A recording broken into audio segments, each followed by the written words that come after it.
Presiden Prabowo Subianto menyentil Bupati Aceh Selatan Mirwan MS yang pergi umroh tanpa izin saat wilayahnya terdampak bencana. Prabowo meminta Menteri Dalam Negeri Tito Karnavian untuk memproses Mirwan. Hadir semua bupati. Terima kasih ya para bupati.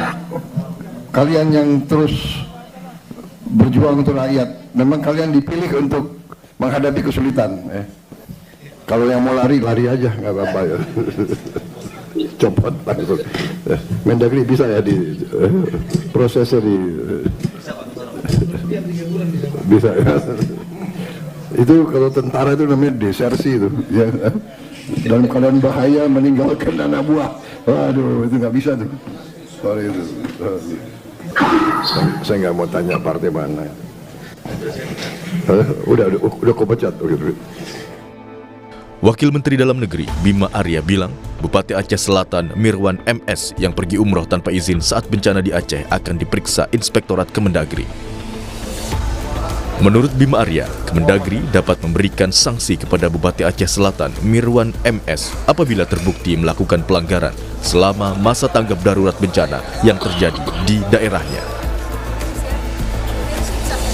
Presiden ingatkan secara tegas kepada seluruh kepala daerah untuk tidak meninggalkan gelanggang, untuk tetap ada di lapangan. Dan Pak Mendagri sudah mengingatkan itu ketika rapat dengan BMKG. Nah tentu kalau ada kepala daerah yang tidak ada di lokasi, itu perlu dilakukan investigasi. Nah sanksinya diatur juga di situ, mulai dari sanksi dalam bentuk teguran, peringatan, pemberhentian sementara, bahkan mungkin inspektorat bisa merekomendasikan untuk pemberhentian tetap.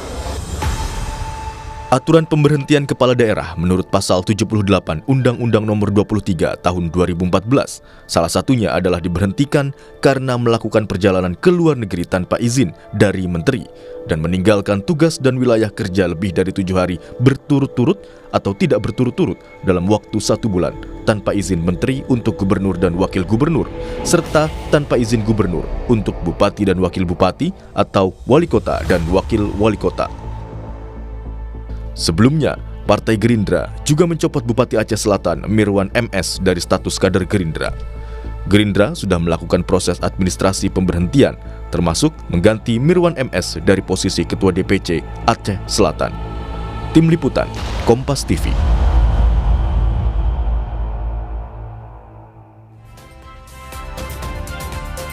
Saudara Wamendagri Bima Arya bilang Kementerian Dalam Negeri akan lakukan investigasi terhadap Bupati Aceh Selatan Mirwan yang pergi ke luar negeri saat Aceh Selatan diterjang bencana.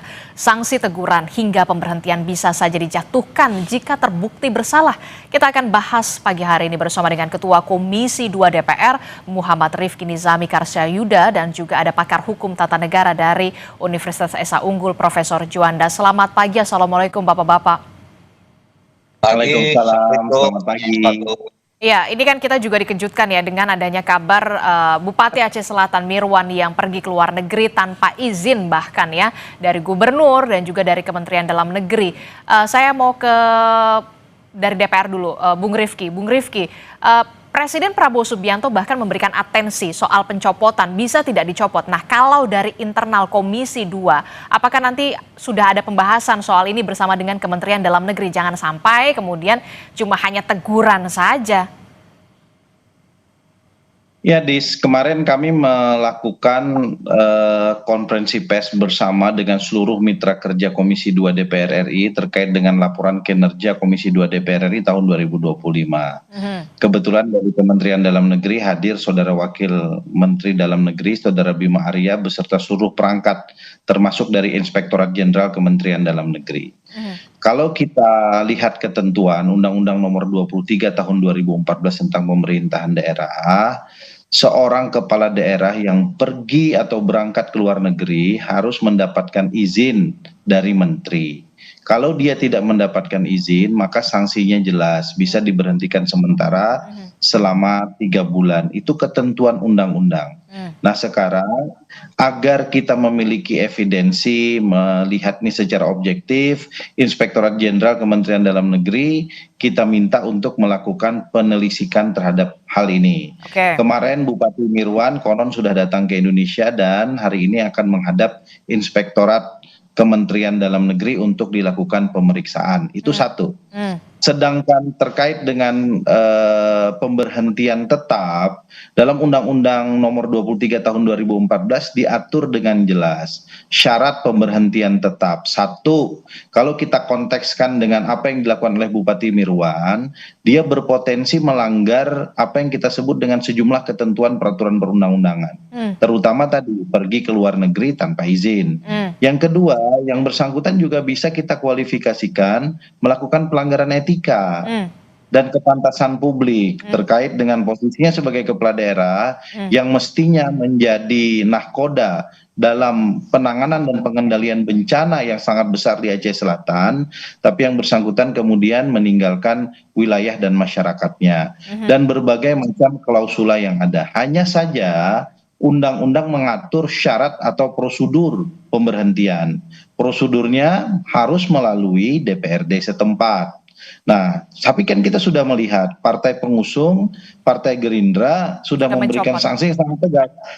Pencopotan sebagai ketua DPC, bahkan perintah ketua umum Partai Gerindra yang juga presiden adalah pemberhentian. Saya meyakini fraksi-fraksi yang ada di DPRD Aceh Selatan juga memiliki sense of politik dan sense of humanity terkait hal ini. Karena itu dalam prosesnya ke depan saya meyakini DPRD akan segera bersikap terkait hal tersebut. Cukupkah DPRD? Jawabannya enggak. Karena harus juga nanti dinilai oleh Mahkamah Agung.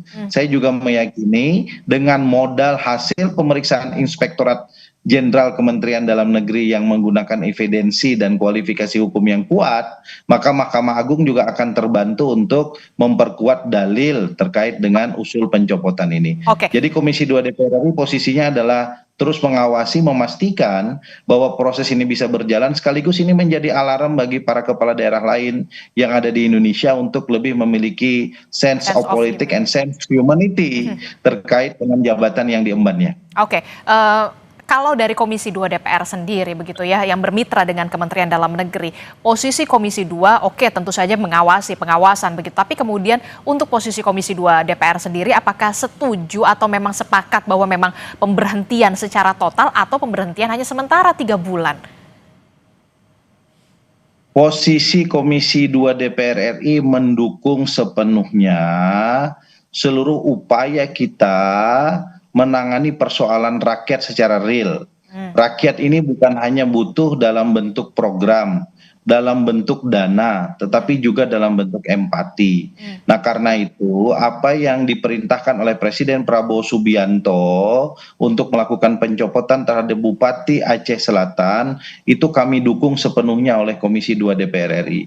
Ini bukan persoalan personal Bupati Mirwan, tapi ini persoalan bagaimana kita membangun empati sebagai sebuah bangsa di tengah persoalan yang mungkin hari ini bencana, besok akan terjadi hal-hal lain yang membutuhkan empati dan sense of humanity oleh seorang kepala daerah.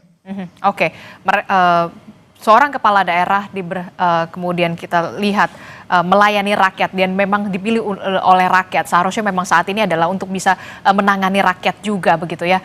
Saya ke Profesor Juanda. Prof, bagaimana kalau dari kacamata hukum dari pakar hukum tata negara untuk kasus Bupati Mirwan ini sudah keluar negeri dalam posisinya lagi bencana, penanganan bencana, bahkan Presiden Prabowo Subianto sudah lampu hijau, sudah dari partai sudah mencopot.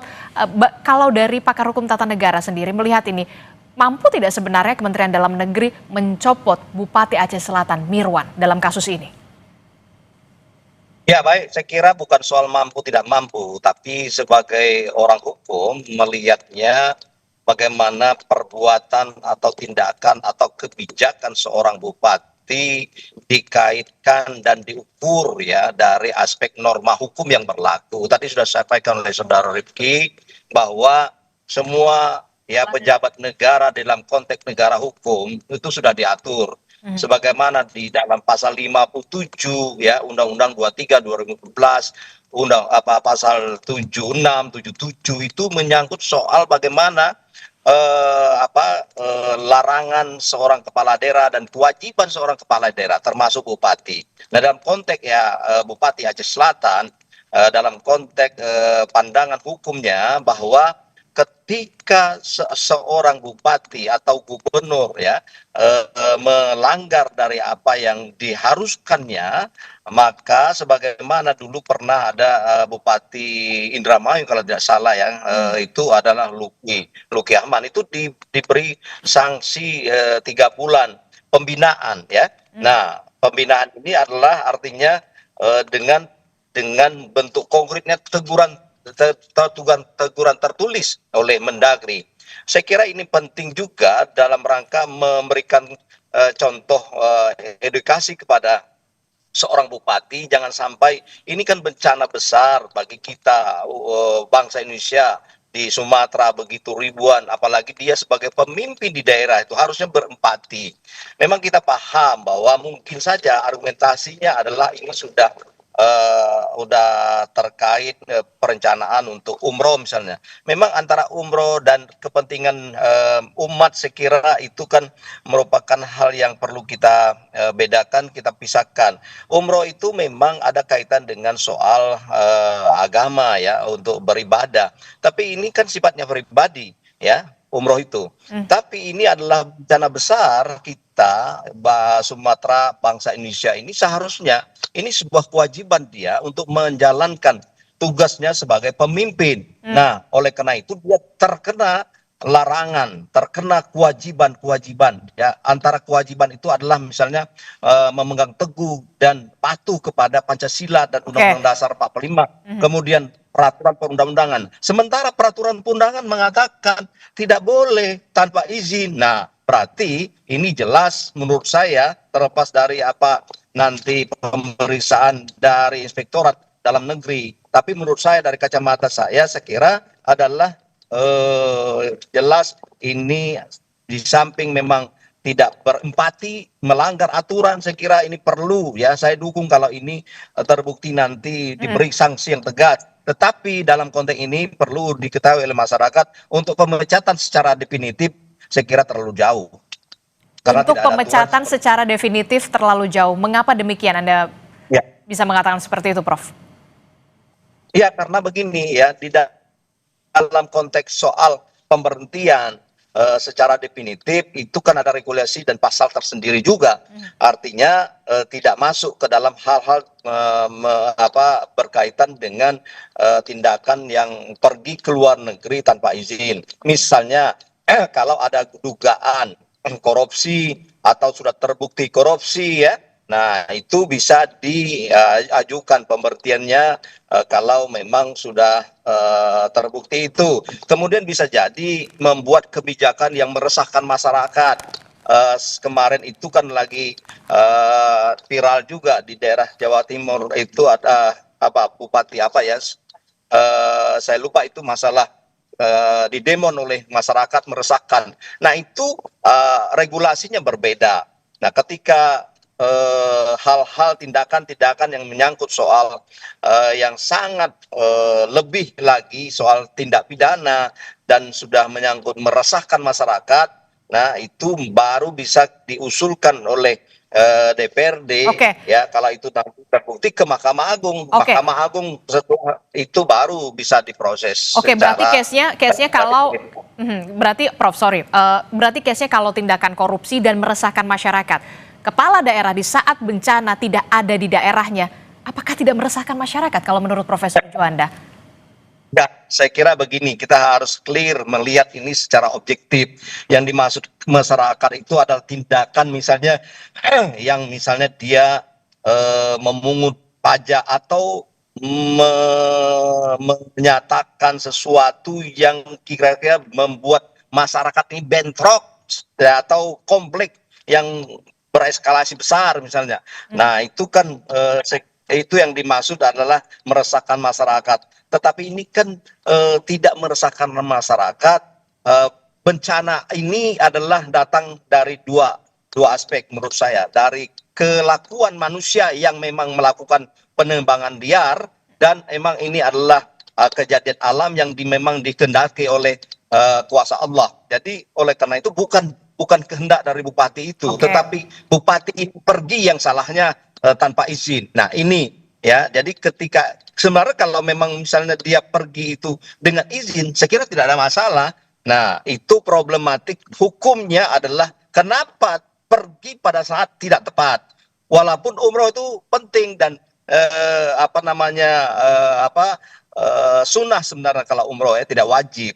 Nah oleh karena itu antara kepentingan pribadi dia sebagai umat itu sebenarnya tidak dia tempatkan sebagai pemimpin yang lagi mendapat musibah besar. Inilah saya kira duduk persoalnya. Oke, jadi menurut Anda kalau dari kacamata Anda untuk kasus Bupati Mirwan ini seperti Bupati Luki pada saat itu mendapatkan pembinaan 3 bulan selesai. Walaupun ini kita lihat case berbeda ya.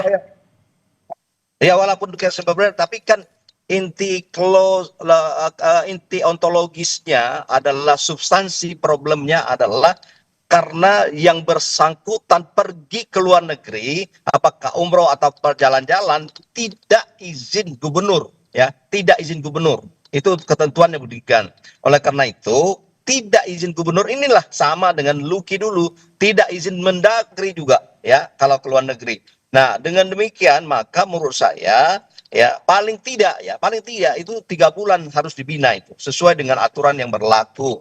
Biar dia tahu bahwa jangan jadi bupati ya tidak berempati dengan masalah rakyatnya. Masalah rakyatnya sangat sekarang lagi sengsara ya, soal ekonomi, soal infrastruktur dan segala macam. Ini di mana letak empatinya padahal saat waktu ingin jadi bupati, memujuk rakyat, beretika segala macam. Saya berpendapat dengan saudara Presiden secara etika, secara prinsip asas penyelenggaraan pemerintahan yang baik itu juga sudah dia langgar, saya kira. Semuanya sudah langgar. Bung Rifki, bagaimana kalau dari kacamata Komisi 2 DPR, kalau dari kacamata Anda begitu ya, sebenarnya karena ini persoalannya tidak diizinkan begitu ya. Beda pandangan sama Prof. Juanda. Silahkan, Bung Rifki. Karena begini, kalau kita baca black and white ya, Undang-Undang Nomor 23 Tahun 2014 tentang pemerintahan daerah, itu klausul of impeachment seorang kepala daerah, syarat-syarat pemberhentian kepala daerah itu diatur dengan jelas dalam undang-undang itu. 1, yang bersangkutan bisa diberhentikan sebagai kepala daerah karena melakukan pelanggaran terhadap sumpah dan janji. Coba saya mau bacakan sumpah dan janji seorang kepala daerah. Bersumpah berjanji akan menjalankan tugas sebagai kepala daerah dengan sebaik-baiknya, memegang teguh Undang-Undang Dasar 1945, melaksanakan semua peraturan perundang-undangan dengan sebaik-baiknya, serta mengabdi kepada masyarakat tanah air dan negara. Dalam konteks melaksanakan peraturan perundang-undangan dengan sebaik-baiknya, yang bersangkutan jelas melanggar sumpah dan janji sebagai kepala daerah.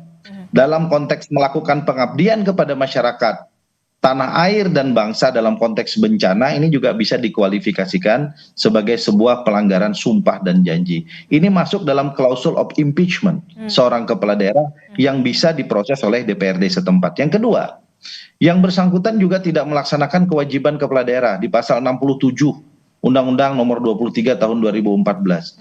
Apa itu?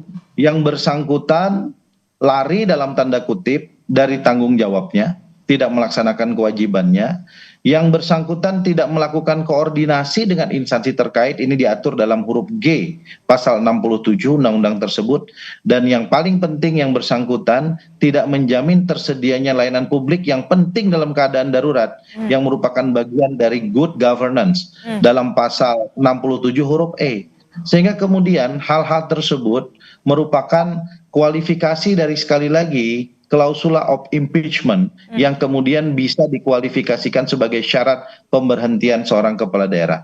Yang bersangkutan juga bisa dikualifikasikan telah melakukan pelanggaran terhadap larangan dan perbuatan tercela. Ini kan soal etika, code of ethics, yang saya kira memang dalam konteks pemeriksaan dari Irjen Kementerian Dalam Negeri nanti juga akan membantu kawan-kawan di DPRD Aceh Selatan untuk membantu mengkualifikasikan sejumlah perbuatan hukum ini sebagai sebuah pelanggaran hukum. Tetapi sebelum itu saya ingin katakan begini, saya tidak mengenal saudara Mirwan sebagai pribadi. Kalau saya dalam posisi yang bersangkutan dan sebagai sahabat, sebagai sesama politisi, saya mungkin menghimbau kepada saudara Mirwan lebih baik yang bersangkutan mengundurkan diri. Ini jauh lebih elegan untuk kemudian menyelesaikan polemik ini. Sekaligus yang bersangkutan masih memiliki dignity sebagai seorang politisi. Pada sisi yang lain, sebagai tokoh dari masyarakat Aceh Selatan, beliau masih bisa menunjukkan empatinya dengan bekerja tanpa jabatan sekalipun. Dan ini saya kira akan jauh lebih baik bagi masa depan politik yang bersangkutan pada satu sisi, dan di sisi yang lain kita bisa segera mendapatkan kepala daerah definitif di Aceh Selatan yang bisa bekerja dengan penuh kewenangan untuk melaksanakan tugas-tugas kedaruratan yang ada ini. Oke, kalau menurut Anda kalau dari soal aturan dan segala macam ini sudah memenuhi soal impeachment, tapi kalau bisa dikatakan terhormat begitu ya, lebih baik mundur menurut Anda? Betul, karena dari sisi legitimasi politik, Partai Gerindra sebagai partai penguasa dalam tanda kutip, the ruling party saat ini, tempat yang bersangkutan berasal, sudah melakukan pencopotan. Saya kira itu sanksi politik yang sangat berat bagi seorang politisi, dan karena itu memang harus ada kesadaran dalam konteks ini, memiliki empati politik untuk kemudian mungkin give up dulu, bukan karena yang bersangkutan tidak mampu, tidak memiliki power, tapi justru meletakkan kedewasaan politiknya dalam situasi seperti ini, dan itu saya yakin akan menaruh dan menarik simpati oleh banyak pihak. Oke, kalau saya ke Prof Juanda, kalau dari soal politik, dari empati politik, lebih terhormat mundur saja dari jabatannya dibandingkan jadi polemik seperti ini. Ya, saya kira begini ya, itu boleh saja, itu adalah sebuah pikiran cemerlang sebagai politisi dari saudara Ricky, mungkin sama-sama politisi ya, mungkin itu lebih terhormat. Saya setuju juga, tapi biasanya karakter dan budaya orang Indonesia siapapun itu jarang saran itu diterima ya, jarang sekali. Tapi sebagai sebuah terobosan sikap yang gentleman, saya dukung kalau memang itu sebagai sebuah bukti pertanggungjawaban kepada masyarakat misalnya. Tetapi saya melihat itu masih jauh sekali untuk orang Indonesia ya. Nah, oleh karena itu saya pikir terlepas dari saran itu mundur tidak mundur, bagaimana aturan hukumnya diterapkan. Saya sependapat nanti terlepas sanksi apa, tetapi paling tidak itu pasti diberi sanksi ya. Mau misalnya pencopotan secara definitif atau diberhentikan, tapi semuanya saya ingatkan kembali, ini merupakan sebuah pembelajaran bagi siapapun ya.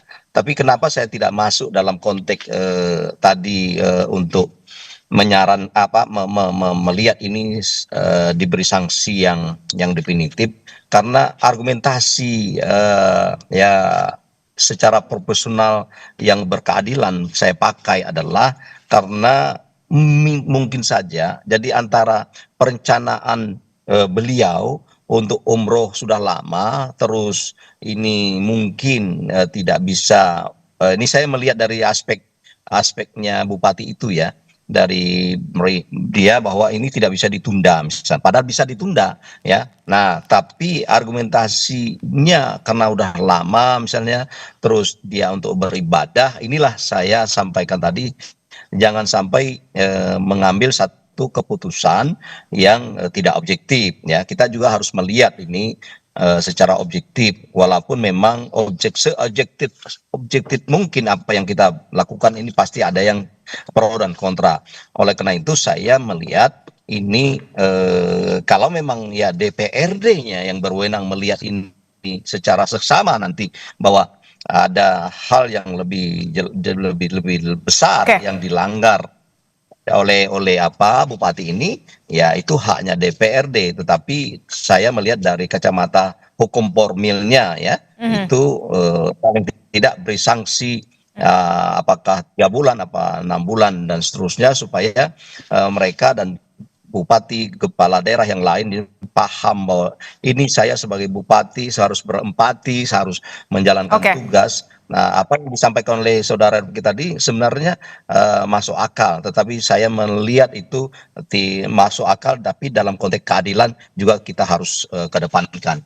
Oke, nanti kita akan lihat bagaimana jalannya dari investigasi yang dilakukan oleh Kementerian Dalam Negeri, apa sanksi yang kemudian diberikan terhadap seorang kepala daerah yang meninggalkan atau melanggar sumpah jabatannya untuk bisa melayani rakyatnya di saat seluruh rakyat di Kabupaten Aceh Selatan membutuhkan seorang bupati pada saat itu. Tentu saja kita akan lihat ataukah kemudian Bupati Mirwan akan secara terhormat mundur dari jabatannya. Kita akan lihat nanti. Terima kasih pakar hukum tata negara dari Universitas Esa Unggul, Profesor Juanda, dan kemudian juga ada Ketua Komisi 2 DPR, Bung Rifki Nizami Karsayuda. Terima kasih telah bergabung bersama kami. Sehat selalu Bapak-Bapak. Assalamualaikum. Selamat pagi.